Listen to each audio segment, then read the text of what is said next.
반갑습니다. 우리가 공부할 이 과정은 함께 성장하는 유튜브 크리에이터라는 제목을 달고 있습니다.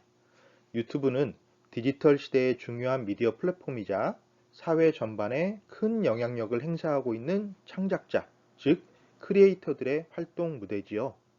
이에 우리 과정은 유튜브를 통해 공개되는 동영상 콘텐츠 창작 능력을 갖추고 이를 토대로 다양한 활동을 지속적으로 전개할 수 있는 크리에이터를 양성하는 데 목적을 두고 있습니다. 오늘은 그 첫 번째 시간이고요. 디지털 콘텐츠의 이해라는 주제를 다루겠습니다. 사실 유튜브는 많은 사람들이 이용하고 있고 활동하고 있는 크리에이터도 적지 않지요.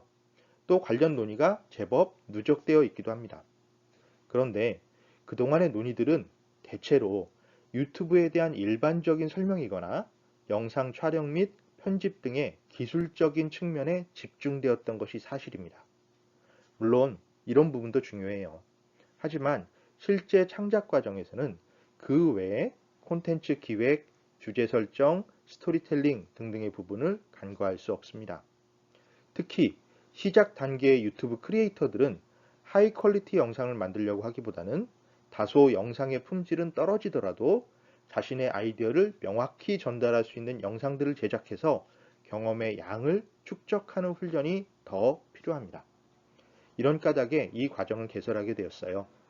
사실 저도 초보자에 가깝습니다.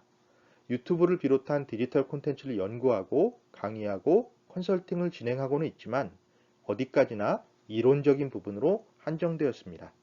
하지만 초심자이기 때문에 크리에이터가 되고자 하는 사람들의 눈높이에서 조언할 부분이 있다고 생각합니다. 우리 지금부터 함께 배우고 익히고 실습해서 유튜브 크리에이터로 성장해 봅시다. 먼저 살펴볼 부분은 유튜브의 개념입니다. 대부분의 개념은 그 명칭을 유심히 들여다보면 의미를 파악할 수 있습니다. 유튜브도 마찬가지예요. 앞부분 U는 개인 창작자를 뜻합니다. 사실 이것이 굉장히 혁신적인 개념인데요. 기존의 문화 콘텐츠들은 산업화된 시스템 속에서 여러 사람이 힘을 모아 작품을 창작하는 경우가 많았습니다. TV 방송이나 영화를 생각하면 이해하기 쉽죠. 그런데 디지털 콘텐츠로의 유튜브는 개인이 창작의 주체가 된다는 의미를 포함하고 있습니다. 여기에서 개인은 전문적인 창작자일 수도 있고 아마추어일 수도 있습니다. 또 정말 한 사람이 창작 과정 전반, 그러니까 기획, 촬영, 편집, 유통을 모두 감당할 수도 있고 그 중에 일부 과정을 전문가에게 의뢰할 수도 있습니다. 이와 관련된 내용은 다소 논의가 복잡하기 때문에 자세히 살펴볼 필요가 있어요. 오늘은 일단 이 정도로 그치고 다음 시간에 더 꼼꼼하게 설명하도록 하겠습니다. 일단 넘어가죠. 자, 뒷부분, 튜브는 본래 텔레비전을 의미합니다. 그러니까 이 말은 방송하다 혹은 방송에서 제공되는 동영상 멀티미디어 콘텐츠를 뜻해요. 그러니까 이 둘, U와 튜브를 합치면 모두가 쉽게 비디오 영상을 공유할 수 있는 기술을 뜻하게 됩니다. 이런 개념은 2005년 2월 체드 헐리, 스티븐 첸, 자웨드 카림 등의 3명의 창업자가 발표한 브로드캐스트 유어셀프, 스스로를 방송하라 라는 슬로건에 잘 나타나 있죠. 이후 유튜브는 급성장합니다. 2006년에는 미국 타임지에서 선정한 최고의 발명품으로 평가받기도 했고요. 대표적인 인터넷 플랫폼인 구글에 인수되었죠. 2008년에는 한국어 서비스를 시작했고요. 지금은 명실상부한 세계 최대 동영상 공유 플랫폼으로 자리 잡았습니다. 서비스 초기에는 몇몇 괴짜들의 놀이터 아니면 저품질 홈 비디오를 자랑하는 수준에 그쳤던 것도 사실입니다. 하지만 사용자가 늘면서 이제 디지털 콘텐츠를 주도하고 있어요. 그런데 세상 만물이 그러하듯 유튜브도 역시 어느 날 갑자기 뚝딱 만들어진 것은 아닙니다. 모두가 쉽게 동영상을 공유하기 위해서는 먼저 누구나 동영상을 만들 수 있는 환경이 갖춰져야 하겠죠. 인터넷 초창기에는 이런 일이 불가능했지만 1999년 이후에 개방, 공유, 참여를 표방하는 이른바 웹 2.0이 대두되면서 이용자가 직접 창작에 참여하는 콘텐츠들이 다수 발표됩니다. 이것을 한국에서는 유저 크리에이티드 콘텐츠, 즉 UCC라고 부르고 서구에서는 유저 제너레이티드 콘텐츠, 즉 UGC라고 불렀습니다. 이런 콘텐츠들이 2000년대 초반에 엄청나게 제작되었고 적지 않은 반향을 불러일으킵니다. 유튜브는 바로 이런 UCC 혹은 UGC가 기반이 되어 형성된 디지털 콘텐츠 또는 디지털 콘텐츠 유통 플랫폼입니다. 조금만 더 시야를 넓혀보겠습니다. 유튜브는 그 자체로 가치를 가지지만 디지털 콘텐츠의 여러 분야 중 하나입니다. 디지털 콘텐츠는 말 그대로 디지털 매체와 기술을 기반으로 제작되고 유통되는 콘텐츠를 의미합니다. 여기에는 자연스럽게 디지털 문화가 포함되고요.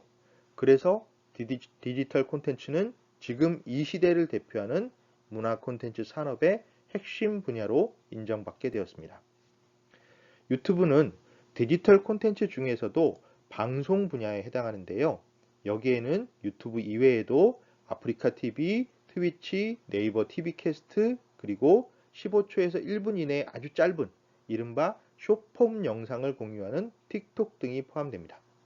하지만 디지털 콘텐츠에는 동영상 중심의 방송 분야만 있는 것은 아닙니다. 오디오를 전면에 내세운 팟캐스트도 있죠. 팟캐스트는 본래 애플사의 아이팟과 방송, 브로드캐스트를 결합한 용어입니다. 즉, 아이팟으로 듣는 방송을 뜻하죠. 이제는 스마트폰 전용 앱들, 그러니까 팟빵, 네이버 오디오 클립, 스푼 라디오 등이 다양하게 나오면서 활용 범위가 넓어지고 있습니다. TV와 비디오가 처음 나왔을 당시에 라디오가 사라질 것이다 라고 예측한 사람들이 있었어요. 영국의 가수 버글스가 1979년 발표한 노래 비디오 킬 더 라디오 스타가 대표적인 예입니다. 그런데 지금 라디오가 죽었나요?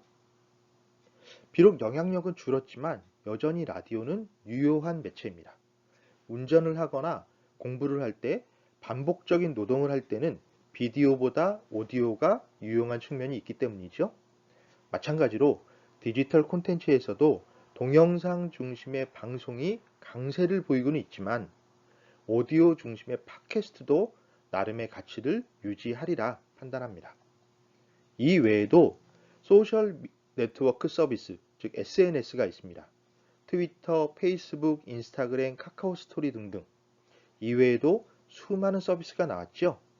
이 서비스들은 초기에는 트위터처럼 텍스트 중심이거나 페이스북이나 인스타그램처럼 이미지 중심이었는데 최근에는 동영상까지 포괄하고 있습니다.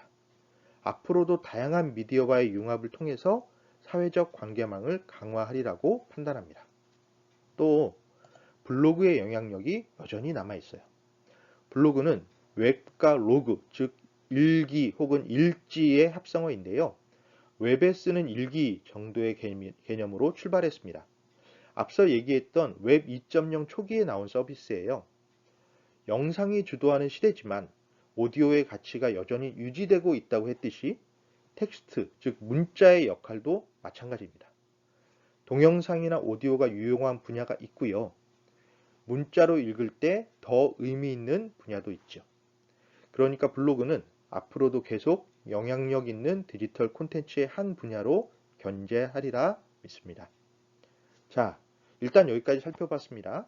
무엇보다 중요한 내용은 유튜브 그 자체가 디지털 콘텐츠의 전부는 아니라는 점, 광활한 디지털 생태계 중의 일부라는 점, 그러나 매우 중요한 역할을 담당하고 있다는 점. 그렇기에 우리는 우선 공부의 범위를 유튜브에 국한해서 살펴보고 연습하고 실습을 진행하겠다라는 점 등입니다. 이상의 내용은 꼭 기억해 주시기 바랍니다. 디지털 콘텐츠의 범위는 여기에 한정되지 않습니다. 조금만 더 살펴볼게요. 게임 분야가 제일 중요한 영향력을 담당하고 있고요. 그 외에 증강현실, AR, 가상현실, VR 등도 주목받는 분야입니다. 최근에는 메타버스라는 개념이 각광받고 있지요. 가공 혹은 추상을 뜻하는 메타라는 말과 현실 세계를 의미하는 유니버스의 합성어인데요. 설명이 다소 복잡합니다. 이에 대해서는 추후에 보충 자료를 만들어서 올리도록 하겠습니다. 그래도 이 내용은 기억해 주시기 바랍니다. 유튜브가 그러했듯 메타버스도 단독으로 갑자기 형성된 개념은 아닙니다. 앞서 다루었던 디지털 콘텐츠의 영향을 받아서 만들어졌는데요. 특히 SNS, 게임, AR, VR 등과 긴밀하게 연관되어 있고요. 한 가지를 더 들자면 메타버스를 비롯한 디지털 콘텐츠에서 콘텐츠를 제공하는 방식이 하나의 틀에 국한되지 않는다라는 사실입니다. 이 아래 그림처럼 여러 겹의 레이어를 중첩시켜서 콘텐츠를 만들고 감상하는 방식이에요. 이런 창작 방법이 유튜브에도 그대로 적용됩니다. 나중에 더 자세하게 설명하도록 하겠습니다. 자, 이 외에도 OTT 서비스가 있어요. 코로나19 상황에서 특별히 주목받는 분야인데요. 기존처럼 동영상 콘텐츠를 다운받아서 감상하는 것이 아니라 스트리밍 서비스를 이용해서 감상할 수 있도록 만드는 방식입니다. 미국의 넷플릭스나 한국의 웨이브 등이 대표적인 서비스죠. 이런 기술이 구현되기 위해서는 무엇보다 빠른 인터넷 속도가 확보되어야 하고 소비자 분석 등의 빅데이터 마케팅이 추가되어야 합니다. 이런 부분은 우리가 앞으로 공부할 유튜브 창작 방법과 연관됩니다.